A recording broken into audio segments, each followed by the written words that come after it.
Welcome to the Guntersville Grassroots Podcast. This is a podcast for March the 8th. I may be running a few days late. I can't remember the last time I did one. It's been a week or two. Anyway, it's raining. It's windy. The fish are biting. We've had 2 tags turned in today for the Bass Cash Bash and one yesterday. I think we're up to 6 for the first 8 days of the event. So apparently, if you get a chance to go fishing, you probably should go. It's going to be crowded. You've got the Angler's Choice Classic. Those guys are rolling in from out of town for Illinois, Wisconsin, wherever they're coming from. There'll be 200 or 300 of them, and they're going out of Goose Pond this next week. So they'll be here all week fishing, and then there's the high school season has started. There's a pile of those guys as well. Trey is currently out of town. He's fishing the Open up at Santee Cooper.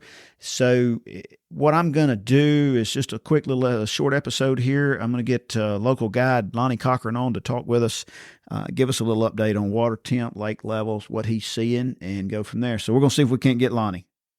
All right, I've got Lonnie on with us. Lonnie Cochran is a guide here on Guntersville, my buddy. Hadn't been fishing with him ever. We've talked about it, but he is a good friend of mine. We talk a fair amount. He tells me where not to go fishing, apparently, because I can't catch him. So, Lonnie, thanks for taking a few minutes to come on and chat with us.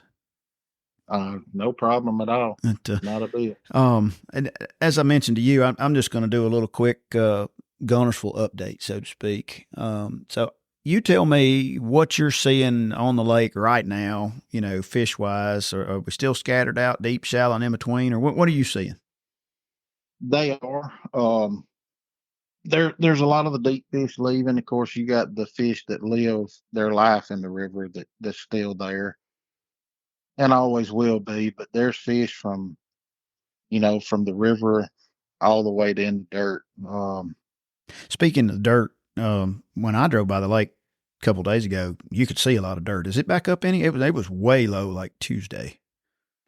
All right, we lost Lonnie for a second. Technical difficulties. Verizon, AT&T, whichever one of it was, seems to have decided they weren't going to work for a minute. Lonnie, can you hear me now? I got you now. Okay, so I had just asked you about the fish locations from the river, and you said they were pretty much scattered from the river to the dirt. And then I was going to ask you about the dirt because I saw a lot of dirt driving to waterfront the other day because the water was super low. Is it back up any?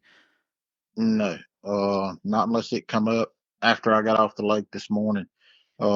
It's still down. Matter of fact, some of the guys from out of town that's going to be here this week, if they don't know the lake or have a good mapping, they better be careful because there's some places you could run around pretty easy. It's low. I guess you can't say they were getting ready for the rain because it's been low for a while. We have a winter pool for the last 3 or 4 years now. And actually that's changed the fishing this time of year a little bit too. Do tell. Changed it a little bit because some of the shallow water places are too shallow, you think? Yeah, just change your pattern, the timing patterns. Some fish that used to come in earlier, maybe upriver, are delayed now and may come in the same time some of the fish downriver do. Kind of like Wheeler then. They're waiting on some water. They're waiting on some water. Yeah. Took about 3 years to figure that out, but I kind of figured that's what was going on, was part of it. But, when it first started happening, you wasn't sure. Right. Because it just, all of a sudden, they're not there. The water's lower, and you're trying to figure out, okay, what's different? And then, okay, if this happens next year, let's see what happens. And you happen next year.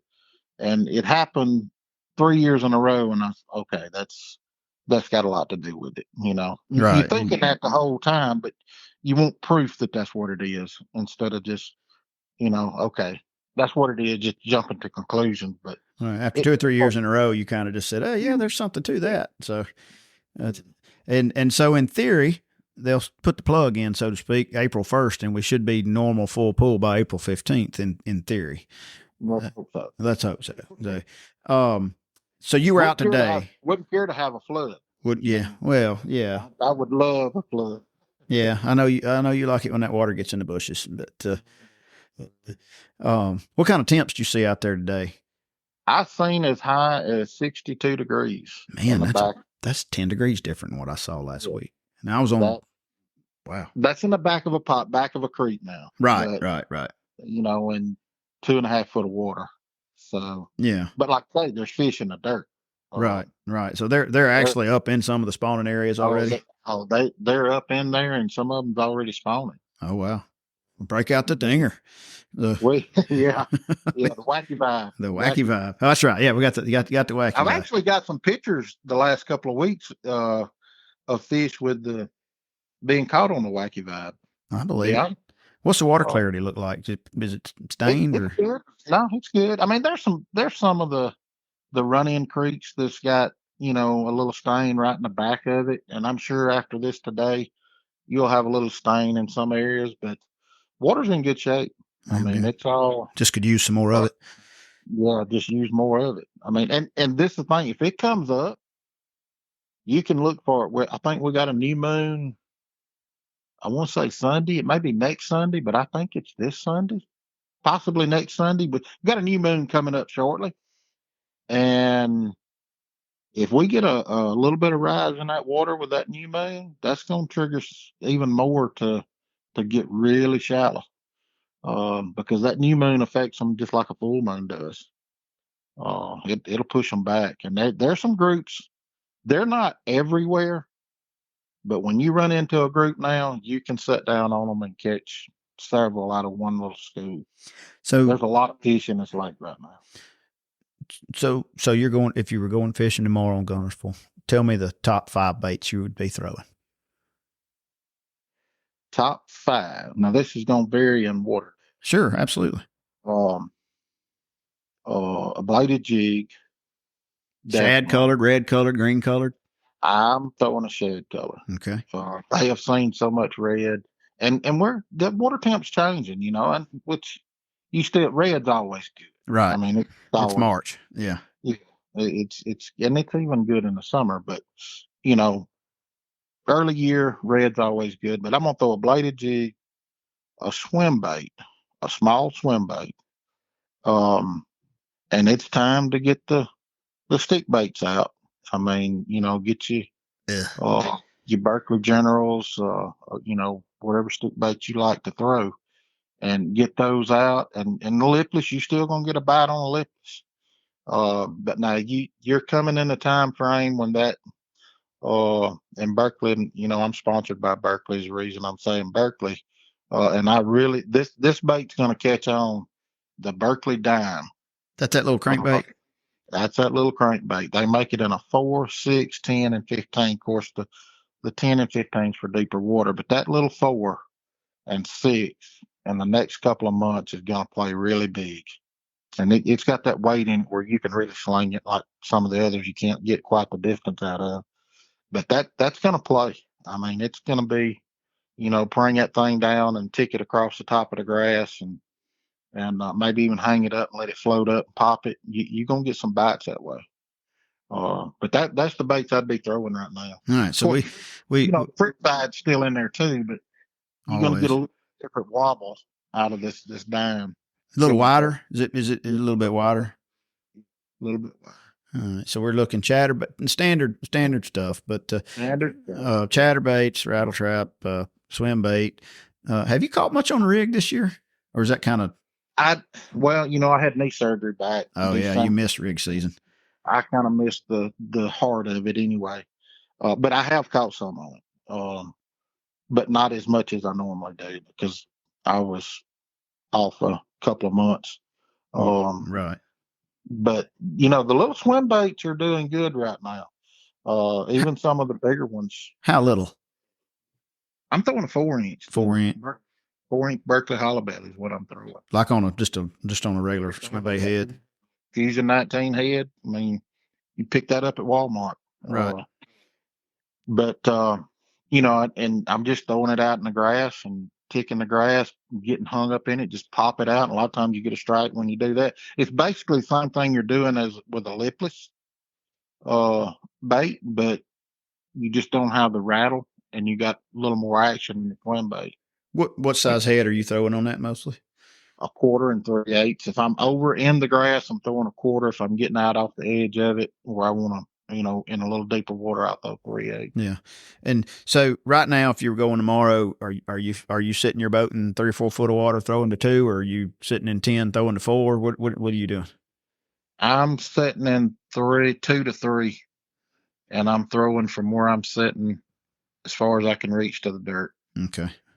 Wouldn't And that could change depending on if they drop the water. And this has always been true. I mean, it's not just a saying. If that water falls more, you better back out on that outside edge. Then back out there in 4 to 5 and throw in. But if that water starts rising or stays where it's at, once it stables a certain depth, like they dropped it, once it stabilizes 2 or 3 days, they'll be back up. go right back up. Yeah, they just want stability. Is it mostly eelgrass, or are you finding some scattered stuff? No, there's actually a lot more milfoil around this year. Wow. I mean, I'm still fishing eelgrass. Oh, yeah. I mean it's gone but now. I am seeing a lot more milfoil than I've seen in a couple of years around in different places. That's pretty good. It is. But the other side, I've learned to fish is eelgrass too. Right. You kind of have a love-hate with the eelgrass. If it's floating where you want to fish, you hate it. Right. If it's hot and the fish are sitting around it, you love it. Still plenty of floating stuff out there, though, isn't there? Still plenty of floating stuff, and will be. Yeah, no doubt. So until it's gone, it's going to float. Right. So the Heartland Trail is in town, and their tournament, I think, is Thursday and Friday. And those guys come from somewhere up north, but now they catch them, right? And 2-day tournament. What's it going to take to win it? 2 days. Non-local people that has contact with locals. I'm going to say it's going to take 57, 58, no less than that. Pretty high then. Yeah. Possibly more. This is the kicker. I don't think it's going to be one offshore with a Demiki rig. And that was my next question. Is it going to be one with live scope? You don't think so? Well, I'm not going to say it won't be one by live scope, but it's not going to be one in 25, 30 foot with live scope. Right. You think that the right fish are up where they need to be to I think they're getting there. And they're going to be on a new moon or right behind a new moon, ahead of a full moon. And that's going to have something to do with it too. Fish are moving, water's warming up. Like I say, the backwaters, there's already some in the 60s. The cloudy days may push it down where it don't get over 58, but a couple of sunny days, it'll be back over the 60s again. And they're in the mood. I mean, like I say, there's a few of them we've already caught a couple that's been spawned out. And that's crazy, isn't it? I talked to one of the other guides that, and he's a well-known guide, that he was looking at them on the bed yesterday. So, and ever how many people think that's crazy? It is, but it happens every year. Yeah, Guntersville fish didn't read the rule book. No. And the live scoping is rewriting the book anyway. Yeah, there's a lot of truth to that. What we thought we knew, we don't know. No. Well, Lonnie, and that's just like the number of fish. Oh yeah. In a lake. Now you seeing what's there. Right. I mean, there's a lot of fish there. We were just catching a few. The rest of them were hanging out there laughing at us. And yeah, that's right. And I'll tell you this, and of course it's been said already. This lake right now, and I said it last year, it's in better shape now than it's been in 12, 13 years. Lots of fish. And lots of big fish. Right. The average weight, I wouldn't be surprised if you didn't have to have 20 pounds to make the top 35 or 40 in that angler's choice. 20 seems to be the new norm. Those guys can catch them every year they come. Oh, yeah. There's a lot of them got experience here in March. Yeah. And they know what to look for. And they look for different stuff than we do. Yeah. They go where we fish history being here every day. A lot of times those guys are doing what we do when we go to tournaments. They're fishing. They're fishing conditions and what the fish is supposed to be doing. Mm-hmm. And, when you run into them that way, there's usually a bunch of them. So you don't think it'll be one on a bridge? That's possible. Yeah. But it can get crowded. I think I think, yeah, that can get crowded, and that very likely could happen as far as being one. But where the difference is, I think the medium depth to shallow fish are going to be competitive with the bridge fish now. I don't think it'll be a standalone deal like it has been. I mean, the last few weeks, if you wouldn't If you wasn't fishing the scoping, bridge, you were hoping, man. That's just the way it was. that's it. That's the way it was. And Ask Hayden Marbot. It still could be that way, but it's going to be in a different water depth. Right. No, I got you. That makes sense. So, well, Lonnie, I appreciate the update and the information. If anybody listening wants to take a trip with you, how can they get a hold of you? They can call me at 256-244-5106, or they can message me on Facebook or Instagram or even TikTok now, as bad as I hate to say. Oh gosh, Lonnie's TikToking. I'm gonna have to go see if you're dancing on the TikTok. So I ain't a dancing, but I'm piddling with it. Piddling with it. All right. Well, maybe the Chinese won't hack your stuff. So yeah, sometimes I think that's already happened. Probably has. Lonnie, I sure do appreciate it. Talk to you soon. Okay. Thank you. Well, hopefully Lonnie dropped some information that's useful for some folks. He's out there a lot. We've got a lot of good guides. A bunch of them I know. I'm going to try to do a little better job this year, getting one on every week or two to give us a little update on what's going on. The next couple of weeks, tournaments are really starting to kick off. It seems a little off to me just because the Wildcats hadn't started. But with that in mind, the time changes this weekend, and the Browns Creek Sunday afternoon deal that runs, I think it starts at 1 this weekend. It'll start Sunday. He's starting back up Sunday, and then he'll go every Sunday afternoon, I think, till August or something. But next weekend's the Freedom Marine Tournament. That's a big one with a million ways to win money. I mean, it's like $1,000 every 10th place to 100. And if you like to fish tournaments, even if you don't want a live scope, you can go hope to get 100th place and win $1,000. They serve you crawfish and shrimp at the end of it. It's a pretty good deal. You can go register online and pick your boat number. So I would recommend checking that out. I'm planning on being there. Check out the bassandbigg.com website for the tournament calendar and results. And until then, I think I'll have Trey back here soon. Until then, enjoy the floating grass. Thank you much.